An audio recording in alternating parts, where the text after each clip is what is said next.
My talk, inshallah, will be about the group of the high-rate fasting countries.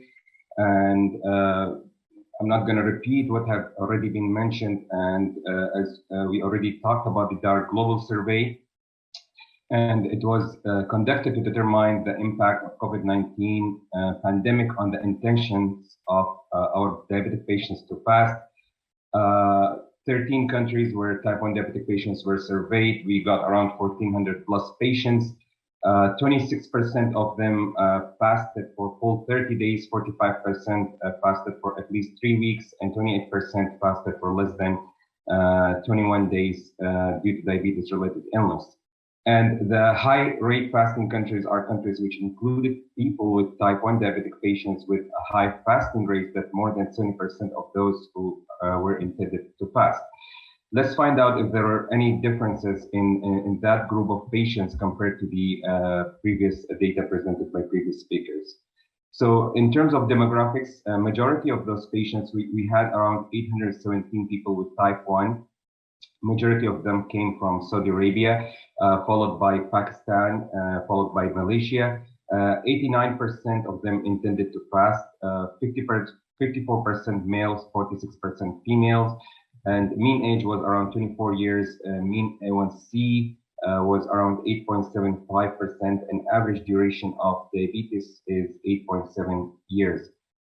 Taking in those demographics into consideration and applying the updated most recent DAR risk score, we can say that they score around 4 to 4.5% moderate risk to fast.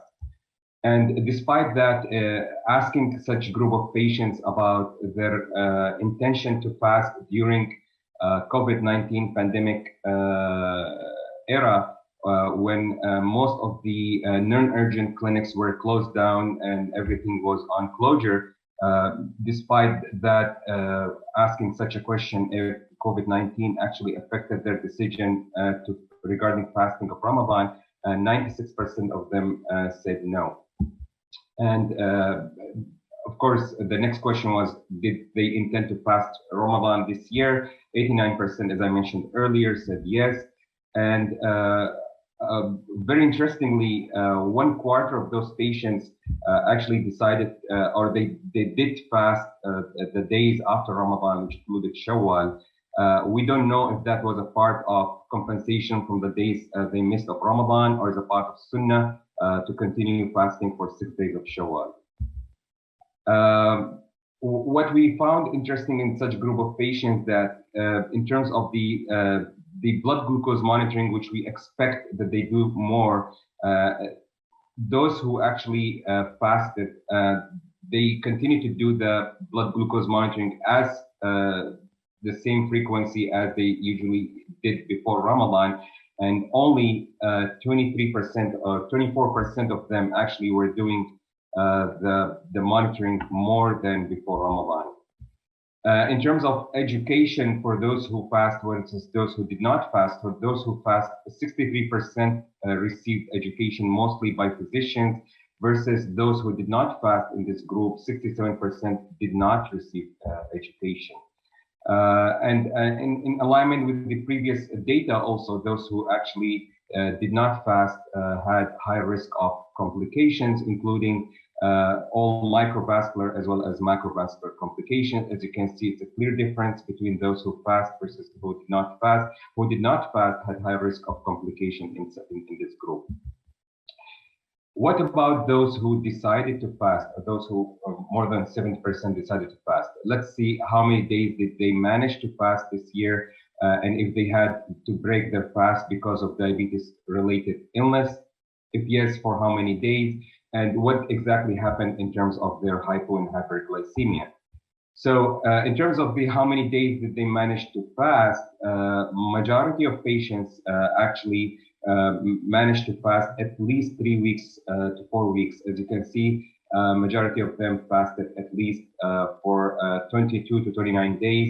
We see a quarter of group of patients who actually managed to fast for full 30 days of Ramadan. And when they were asked about breaking the fast,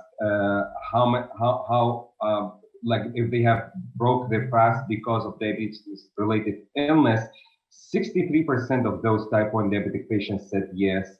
And if yes, for how many days? Majority of them had to break their fast anywhere between 1 to 7 days. So as you can see, at least two-thirds almost of those patients had to break their fast uh, despite the education, and that was good. And I'm going to show you what exactly happened with the hypo and hyper, and that actually happened at least from 1 to 7 days during Ramadan.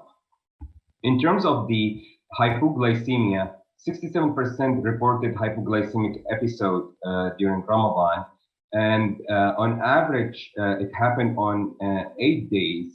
And very interestingly, and it was shown also from previous studies that in Saudi Arabia, most of the hypoglycemic episodes happened at least most commonly between suhoor and 9 a.m.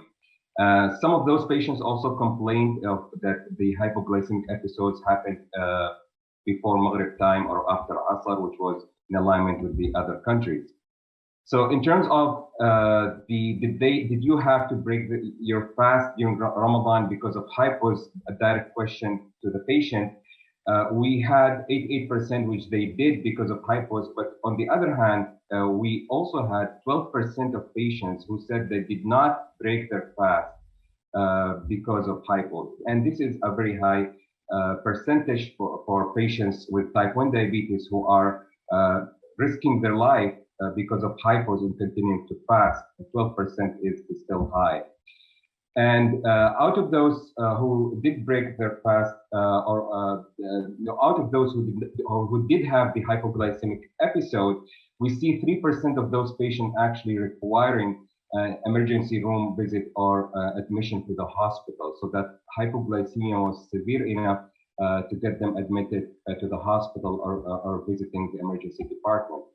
What about the hypers? And the question was directed for blood glucose of more than 300. So 46% of those who intended to fast or fasted during, in this high rate fasting countries, 46% reported hyperglycemic episode. On average was similar to the hypo episodes of around 8 days, and 32% of those hyper episodes happened during the fasting hours. Very interestingly, when they were asked about if they broke their fast in Ramadan because of the high blood glucose, 74% said no, they did not break their fast, and only 26% actually broke their fast because of high glucose. So we only have 25% of patients who actually followed the education given to them to break their fast during Ramadan when the blood glucose went high. And that was similar to the hypos, as only 3% of those patients who had high glucose actually required to visit an emergency room and got admitted to the hospital. 97% did not require any medical assistance. And if you want to compare both hypos and hypers in such group, you can see that in hypos, as I mentioned earlier, 88% of group of patients, they broke their fast, but we still have 12% who did not break their fast because of hypos, and this is really dangerous. And on the other hand, for the hypers, their blood glucose was more than 374% of those did not break their fast despite having a high glucose, which is kind of serious situation, might increase the risk for DKA and dehydration, especially living in countries with a high fasting or long fasting hours. In terms of the admission to the hospital or emergency room visit, there was no difference in between the hypos and hypos. So what have we learned? That extensive education is a priority, and it requires to be started months before Ramadan, and especially in patients living in higher fasting rate countries, that as more than 1/3 of those patients are still fasting without breaking their fast, hypos with despite having hypos and hyperglycemic episodes. Risk stratification is essential part of education to understand how to deal with such acute complication. Proper patient risk assessment and selection is extremely crucial for safe fasting. SMBG frequency should increase after suhoor, before Maghrib in high fasting rate countries. And very importantly, to focus on hyperglycemia is an acute complication that should not be ignored. It requires immediate action and doses adjustment, as well as that needs to be, the fast needs to be broken and should not be ignored by the patient. Thank you very much for listening.